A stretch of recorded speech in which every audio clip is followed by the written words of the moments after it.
নমস্কার বন্ধুরা, আবারও একটি নতুন ভিডিও নিয়ে আমি বৃষ্টি চলে এলাম আপনাদের মাঝে। তো আজকে আমি যাচ্ছি একটু কলোনি মোড়ে, কারণ আমার মেয়ের কালকে নাচের প্রোগ্রাম আছে। যদিও আজকে রবীন্দ্র জয়ন্তী, কিন্তু প্রোগ্রামটা পড়েছে কালকে। তো মেয়ের কিছু জিনিস, নাচের জিনিস কেনার আছে, তাই আমি যাচ্ছি কলোনি মোড়ে।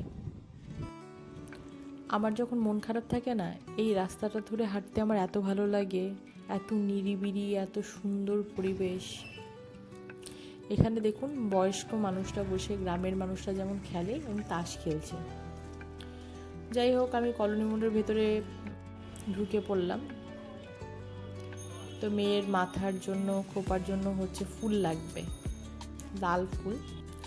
তো একটা লাল ফুল নিয়ে নিলাম, লাল ফুল, টিপ। তারপর রূপমহল থেকে আইলাইনার লাগতো, কিন্তু রূপমহলের ভেতরে ঢুকে দেখি রূপমহল বন্ধ। আমি কিছু কানের দুল দেখছিলাম, যদিও কিনিনি।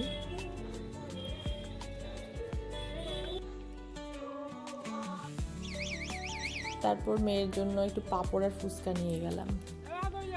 এই দোকানে বেশ ভালো পাঁপড় ফুচকা বিক্রি করে। তো অন্যান্য দোকানে খোঁজ নিয়ে দেখেছি অনেকটাই দাম বেশি যাচ্ছিল। এখানে আমি 50 টাকায় 140টার মতো ফুচকার পিস পেয়েছি।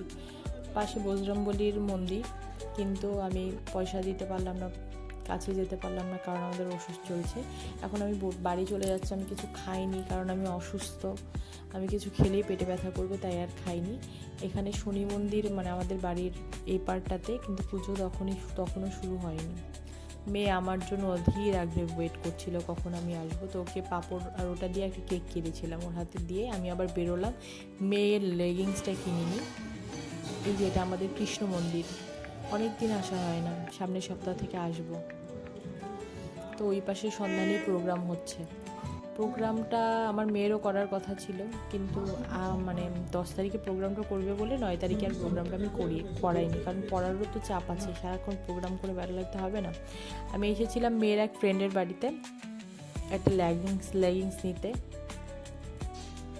তো এই বাড়ির দুটো বিচ্ছু, এটা বড় বোন, এটা ছোটো ভাই, সারাদিন একটার পেছনে লেগে থাকে। যাই হোক, এই বাড়ি থেকে বেরিয়ে মেয়ে বলেছিল বনরুটি আর কলা খাবে। তো আমি একটু এদিক চলে আসলাম অন্য রাস্তায়।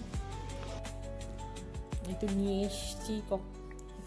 বাচ্চারা কিছু খেতে চাইলে বায়না করলে না দিলে ভালো লাগে না। এই যে আমি যা যা শপিং করি তা দেখাচ্ছি, কিন্তু সব করা হয়নি। আমার আইলাইনার, মাস্কারা এগুলো কেনা হয়নি, কারণ দোকানটা বন্ধ ছিল। আমি অন্য দোকান থেকেও কিনতে পারতাম, কিন্তু ওই দোকানের জিনিসগুলো খুব ভালো, ব্র্যান্ডেড পাওয়া যায়। বাচ্চা মানুষ তো, ব্র্যান্ডেড জিনিস না দিলে যদি সমস্যা হয় ভয় লাগে।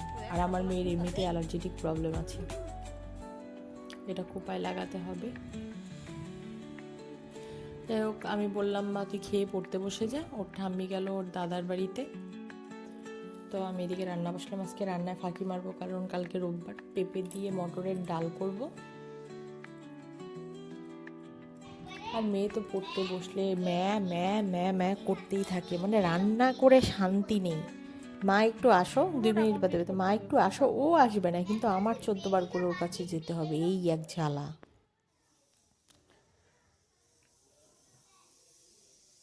সিটি পড়ে গেছে। আমি পেঁপে আর আলুটা কেটে রেখেছি, কারণ আলুটা সেদ্ধ দেবো, আলু ভাতে করব, ঘি দিয়ে মেখে দেব। আর মটরের ডাল দিয়ে হচ্ছে পেঁপেটা করব।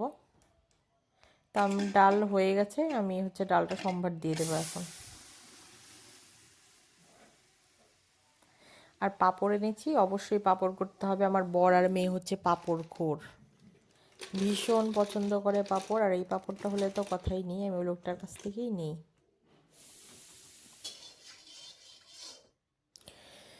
পাঁপড় ভাজবো, ভিডিও করছি আর পাঁপড় ভাজছি। আমার মেয়ে এখন গেছে, ওর পড়া শেষ করে দাদার বাড়িতে গেছে। দেখো, ভিডিও করতে করতে পাঁপড় ভাজতে গিয়ে পাঁপড়ের কি হাল করলাম, পুড়ে ফেলেছি কিছু পাঁপড়।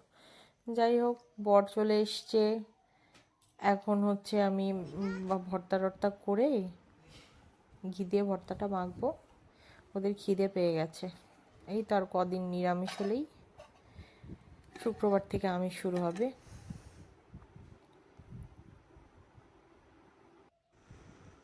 তো রাত হয়ে গেছে, মেয়ের চুলটা বেঁধে ঘুমিয়ে পড়বো।